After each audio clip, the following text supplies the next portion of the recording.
1967년 4월 26일 모스크바 붉은 광장. 소련 역사상 가장 차갑고 성대한 국장이 거행됩니다.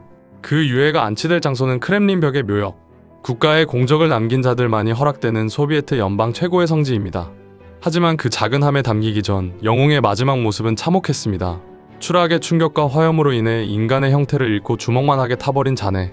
베테랑 공학자이자 최고의 우주비행사 블라디미르 코마로프는 발사대에 오르기 전 이미 이것이 자신의 마지막 비행이 될 것임을 직감하고 있었습니다. 그는 대체 왜 돌아오지 못할 길을 스스로 선택해야만 했을까요? 1960년대 미국과 소련의 우주 경쟁은 광기에 가까운 속도로 진행되었습니다. 1961년 유리 가가린이 인류 최초로 유인 우주 비행에 성공하며 소련이 승기를 잡는 듯 했으나 미국이 도킹과 랑데부 같은 핵심 기술을 반복해서 성공시키며 판세는 단숨에 역전되었죠. 초조해진 소련 지도자 레오니트 브레즈네프는 이 판을 단숨에 뒤집을 거대한 쇼가 필요했습니다. 마침 1967년은 볼셰비키 혁명 50주년이 되는 해였습니다. 지도부는 전 세계가 지켜보는 혁명 기념일에 맞춰 인류 최초의 미션을 기획합니다. 그 쇼의 이름이 바로 소유즈 프로그램이었죠. 먼저 소유즈 1호가 발사되고 다음날 대원 3명을 태운 소유즈 2호가 올라가 우주에서 도킹한 뒤 승무원을 맞교환하여 귀환하는 이른바 우주환승을 성공시키겠다는 시나리오였습니다. 하지만 소유즈 1호는 아직 미완성이었습니다. 심지어 앞전에 진행된 무인시험 비행의 결과는 처참했죠. 1차 코스모스 133 제어 시스템 마비로 명령에 의해 자포, 2차 발사대에서 오작동하며 대폭발, 3차 코스모스 140 대기권 재진입 중 구멍이 뚫려 착륙 예상 지점에서 500km 떨어진 호수에 침몰.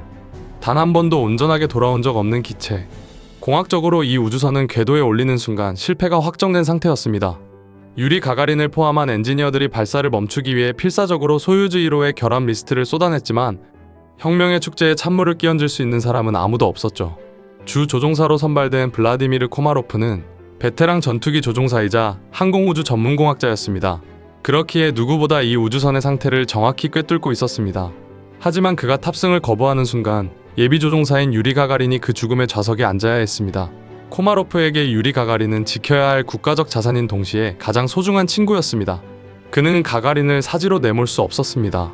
내가 가지 않으면 유라가 가야 한다는 것이 그가 죽음을 향해 걸어들어간 유일한 이유였습니다. 가가린 역시 친구 코마로프의 이 비행을 중단시키기 위해 자신이 소유즈 1호에 오르겠다고 우겼습니다. 소련의 얼굴이자 보물이었던 자신이 타려고 하면 정부가 이 발사를 취소할 거라고 생각했던 거죠. 그러나 거대한 체제의 톱니바퀴는 멈추지 않았습니다. 1967년 4월 23일 새벽 3시 35분 코마로프가 탄 소유즈 1호는 거대한 화염을 내뿜으며 대기권을 뚫고 올라갔습니다. 이륙은 성공적이었으나 궤도에 진입한 지 단 몇 분 만에 첫 번째 비극이 찾아왔습니다. 우주선의 날개인 2개의 태양 전지판 중 왼쪽 판이 펼쳐지지 않은 것입니다. 이것이 연쇄적인 재앙의 시작이었습니다. 펼쳐지지 않은 날개는 우주선의 눈 역할을 하는 태양 센서와 안테나를 가려버렸습니다. 전력은 절반으로 줄었고 우주선은 자신의 위치를 파악하지 못한 채 미친듯이 회전하기 시작했습니다. 지상 관제소는 그제야 사태의 심각성을 깨닫고 다음날 예정된 소유즈 2호의 발사를 전격 취소합니다. 모든 자동 제어 시스템이 고장난 상황. 코마로프는 우주라는 거대한 공간에 홀로 남겨졌습니다. 이제 남은 임무는 단 하나, 지구로의 귀환뿐이었죠. 코마로프는 전력을 아끼기 위해 모든 보조장치를 끄고 차가운 암흑 속에서 오직 육안으로 지구의 지평선을 확인하며 초인적인 수동 제어를 시도합니다. 대기권 재진입은 바늘구멍 같은 좁은 통로를 통과하는 것과 같습니다. 진입 각도가 너무 낮으면 튕겨나가 우주미아가 되고 너무 깊으면 마찰열의 기체가 증발해버리죠. 현대 우주 비행사들도 시뮬레이션에서조차 성공하기 힘들다는 이 정밀한 작업을 코마로프는 잠 한숨 자지 못한 극한의 피로 속에서 초인적인 감각으로 해냅니다. 그는 죽음의 문턱 앞에서도 기체의 수치들을 끊임없이 보고했습니다. 자신이 남기는 이 데이터가 다음 동료들을 살릴 유일한 자산임을 알았기 때문입니다. 재진입은 성공적이었습니다. 캡슐은 뜨거운 플라즈마 화염을 뚫고 대기권으로 낙하하기 시작했습니다. 지상의 통신이 끊기는 블랙아웃 구간을 지나 마침내 구름 아래로 캡슐이 모습을 드러냈을 때 관제소에서는 환호성이 터졌습니다. 역사상 유례없는 수동 제어로 지옥에서 돌아온 영웅의 생還을 모두가 확신했습니다. 이제 남은 것은 낙하산이 펼쳐지는 마지막 단계뿐이었습니다. 그러나 고도 7km 지점 마지막 비극이 그를 기다리고 있었죠. 감속을 위한 보조 낙하산은 펴졌지만 가장 중요한 준낙하산이 나오지 않았습니다. 이 보관함은 설계 단계부터 기압 차이에 의한 물리적 변화가 충분히 고려되지 않았고 이로 인해 낙하산 뭉치가 강력하게 압착되어 버린 것이었습니다. 코마로프는 추락하는 기체 안에서 필사적으로 예비 낙하산을 터뜨렸습니다. 하지만 이미 밖에서 분리되지 못한 채 펄럭이던 보조 낙하산 줄이 예비 낙하산을 칭칭 휘감아 버렸습니다. 캡슐은 이제 제동 장치가 없는 쇳덩어리에 불과했습니다. 1967년 4월 24일 오전 6시 22분 소유주 1호는 시속 144km의 속도로 오렌부르크의 초원을 향해 수직 낙하했습니다. 지면과 충돌하는 순간 안전한 착륙을 위해 설계된 역추진 로켓이 폭발하며 캡슐은 거대한 화염에 휩싸였습니다. 구조팀이 현장에 도착했을 때 발견한 것은 형체를 알아볼 수 없는 금속 덩어리와 주먹만한 크기로 탄화된 유해뿐이었습니다.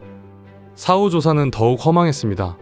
발사가 취소되었던 소유주 2호의 낙하산 시스템을 크레인으로 당겨보았지만 거대한 기계의 힘으로도 낙하산은 나오지 않았습니다.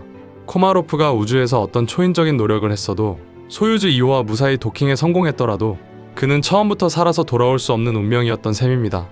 장례식장 유리 가가린은 친구의 처참한 유해 앞에서 절규했습니다. 소련 정부는 화려한 국장을 치러주었으나 그 속은 살아남은 이들의 죄책감과 분노로 가득했습니다. 하지만 블라디미르 코마로프의 희생은 헛되지 않았습니다. 이 비극 이후 소련의 우주계획은 1년 6개월간 전면 중단되었고 모든 시스템이 처음부터 다시 설계되었습니다. 아이러니하게도 이 참담한 비극의 결과로 소유주는 오늘날 인류 역사상 가장 신뢰성 높은 우주선이라는 명성을 이어가고 있습니다. 우리가 우주를 향해 쏘아올리는 모든 환호 뒤에는 동료를 위해 기꺼이 죽음의 좌석에 앉았던 코마로프의 고독한 사투가 새겨져 있습니다.